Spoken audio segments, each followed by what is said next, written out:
and at the time, then Mike and I, connect, and Mike, you're one of the leading tattoo artists, in the industry now, and I'm grateful to have your ink, man. You're like my master, tattoo artist. It's been a long time, right? And man, what got you into tattooing? What got me into tattooing? Well, I've always drawn since I was a kid, and my uncle, he was in the Navy, my dad as well. But my uncle had some really old school black and gray 1960s 1960s pieces, and when I saw him, and I was just like, I was young, and I was like, that's cool, man. And Right. and I like motorcycles and tattoos. And so as I got a little older and a little more rebellious, that's where it really came from. The rebellion side, I had started a band as well, and I was young. I was like 14. I moved away for a while, and the singer had a grip of tattoos. I was like, dude, where'd you get those? Yeah. I didn't know anything about tattoo shops. I didn't know the first thing about tattoos. I just knew I liked the art, and it was on the skin, and it was punk rock, Yeah. And so I was like, that's sick. And so he told me that, his brother made some homemade rig up, and will he show me? He never showed me. I had to do it myself. Yeah. So I ended up just doing it. And, the first tattoo I did was with a needle and thread, and it was on my punk rock. arm right here. Yeah. And I went like that far into my skin because I didn't know, it's just under the. I'm like, oh man, felt like surgery, Wow. So I just immediately fell in love with it. I was Yeah. like, it was a way for me to kind of just do art because I love art, and I was able to do it in a realm that I was comfortable with, Yeah. and people. I wasn't much of a people person, because of the things I went through. As a kid, I was really shy. Yeah. So it kind of opened that up for me a little bit. Now I'm like, too much. But, yeah, just punk rock music and rebellion really got me into tattooing. Awesome. And then it really changed my life. Because when we were in London, you had a mobile kit. Yeah. And had given me, Yeah. it was my birthday. You gave me a beautiful piece, and man, I felt like blessed, man. I was like, wow, the first to see such a beautiful piece of art, like that. I'd always wanted one, and for me though too, I remember when you were giving me that tattoo, we had a serious talk, and it was about faith, and the Lord, and after that, it just I think that nothing was ever the same. Like everything, I looked at things, like I was ready to receive. I was ready to start look at things in new light, and hence, something that you have happening now, you and Sonny, in your new TV show, right? Off Point, which we'll talk about in a little bit, but how people open up when they get the tattoo, is pretty amazing, and how you were tattooing the neighborhood, Yeah. right? Yeah. Given like P.O.D. and I was giving them their image. Hey man, it's pretty cool, man. I mean, like early on, everyone. It's a big part of everyone together, and I wanted to share a little bit about that, how your guys' unity, from the neighborhood, and all of your boys, all came together, and then here comes P.O.D, doing groups in the neighborhood, and then out of state, and then on the radio, and then boom, right, major platinum success, bro. How did that happen? I mean, Mike was like he was saying, he had went away for a while.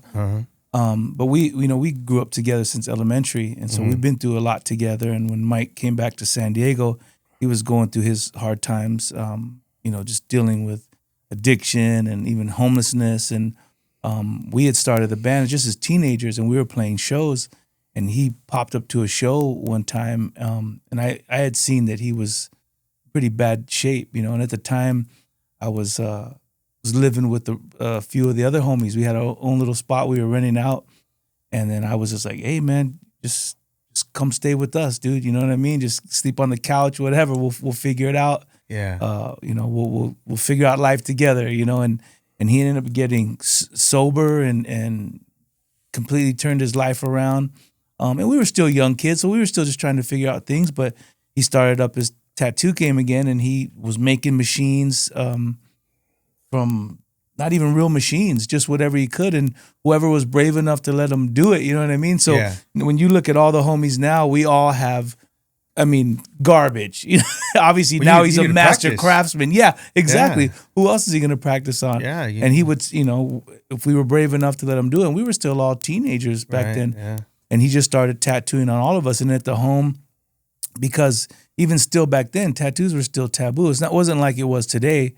Right. It's like you were either in prison and gang or it's rock and roll, punk rock, Right, exactly. And so when people started, he started tatting us up and all the homies in the house, and people started to see what he was doing. They wanted it. Yeah. And people would come over to the house, and it was illegal at the time. I could be tattooing, guys and girls out the house. So everybody's got their little bit of a mark on them. And from what I remember, you have some history too in Chula Vista, right? Like, having one of the first tattoo shops. Yeah, he fought for it.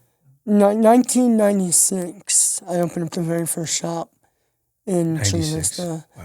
It was funny because when I opened it up, this is old school times, so it wasn't like today. There wasn't so many regulatory things, so I opened the shop because I knew a couple of the local P.O.D. officers, and they were really cool with me, and they said, dude, you can open your shop. And I'm like, well, I want to, but San Diego doesn't regulate, Chula Vista, and Chula Vista doesn't have a thing for tattooing. So it was a police-regulated business.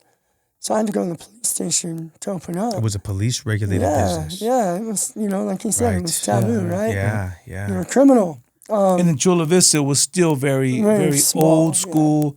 A lot of old people in Chula Vista, in downtown area, very conservative. Yeah. So, to have tattoos just meant trouble. They didn't want a tattoo shop in the middle of their, souvenir, sewing shop, all this stuff. But he fought for it. Yeah, so so when I opened that first one up, it was so busy because I was the only one. And so I had to learn how to get fast. Right. Which is where my speed came from. Your speed, man, because you're, it's amazing how you, because your tattoos are phenomenal. Thank you. And your artwork is phenomenal. Thank you very much. And to see what you do and the time that you do it blows me. And because they're like, oh no, I like. Some people come back and they ask, how long did that take you?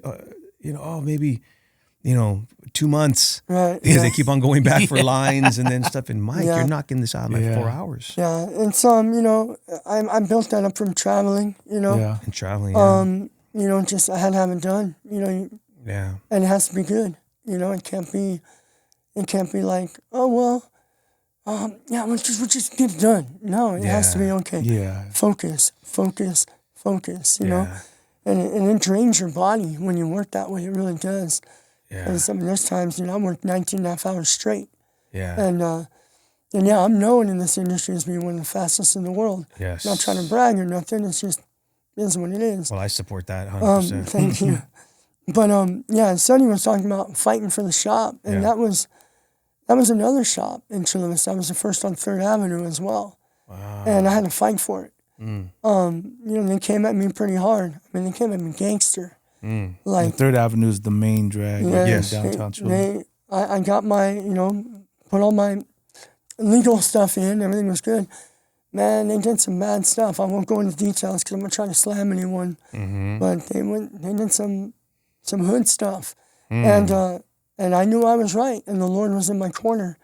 And I prayed hard, and I was like, Lord, if this is what you want, then I'm going to fight, And, even though they tell me we'll take you out of your foot or your ankle or or your wrist, whichever you want to go. And I'm like, all right. So I hired an attorney.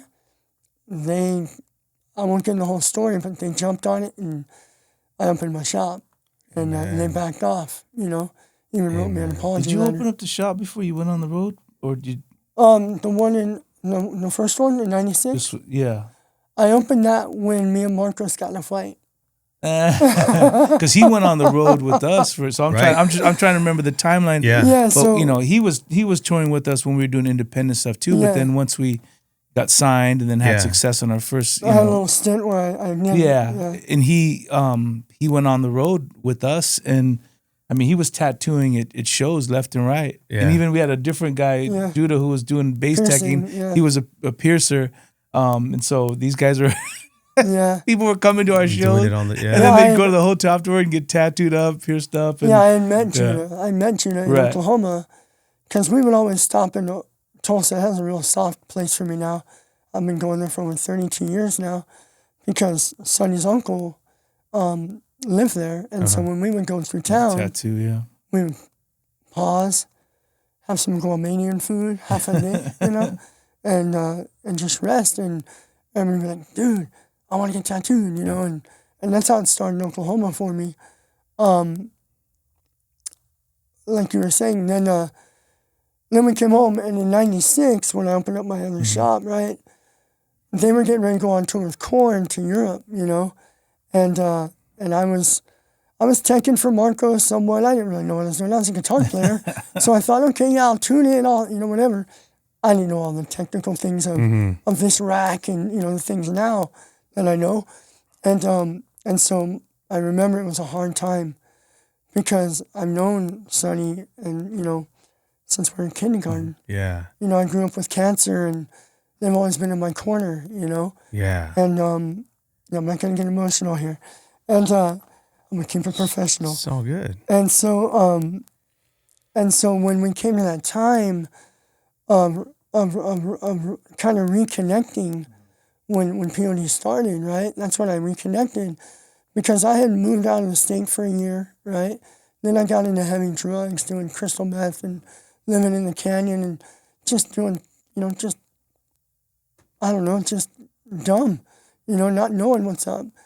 And then when I gave my life to the Lord, He took it all away from me in one day, I remember you telling me that, because, I had my sobriety, my walk to sobriety as well.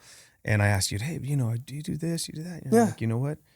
The Lord just did it like this.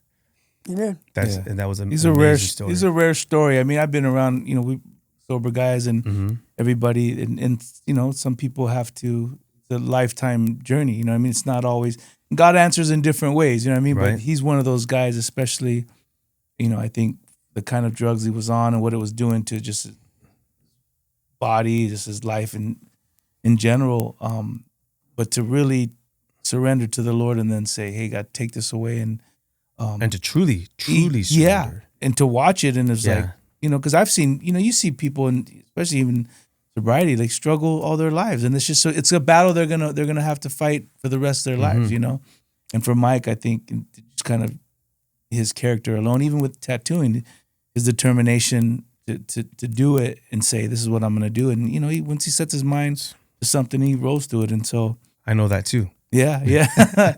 But so he built a name just tattooing rock stars throughout, some of the highest points of our careers. And just, again, back then it wasn't like everybody was tattooed back then. And people started to, in the music industry or the rock and roll industry, they always knew Mike was going to be with us. And so no matter what tour we were on, he was tattooing crew guys, rock stars, everybody, because it was still new back then. And this was 20-something years ago, almost 30 years. And now, tattoo shops are everywhere, and it's not as taboo as it was. But what a message for our youth. What a message for someone to hear your story. And to be inspired and to know, like, never giving up, to walk in faith, to believe in faith, to lean on your faith, and that, the best is yet to come, right? Yeah. The best is yet to come. When you hit rock bottom, and I wish it doesn't have to happen that way for a lot of people, but, for me, it did. You know, when I went to jail, you know, and I didn't go for long, but I went. You know, I was only supposed to be there for 2 days, you know, and I got sick. I got pneumonia because of my punk rock attitude. You know, so I had to stay a little longer. So, so the homie came up, this cholo, and he's like, hey, homie. He's all, eat this. And he gave me one of his soups. That's a big deal, bro, you know? Yeah. And then he goes, here, read this. And he gave me the Bible. And I knew, you know, and I knew from Sunday school, like my friend took me there, but I didn't live my life for Christ, you know, I just, you know, all right, I believe in God. But when I saw him, I go, all right, bro, I know the Bible, yeah. That's when I asked the Lord, I said, Lord, I know you didn't save me from cancer to be here. I know you didn't save me from, at the time, 12 accidents, big car accidents, to be here. I said, I'm tired of driving my life. I want you to take the wheel, and I'll sit in the back, and I'll follow you. Yes. And that's when he took it away from me. Okay. Yeah. And we've been walking the journey together ever since.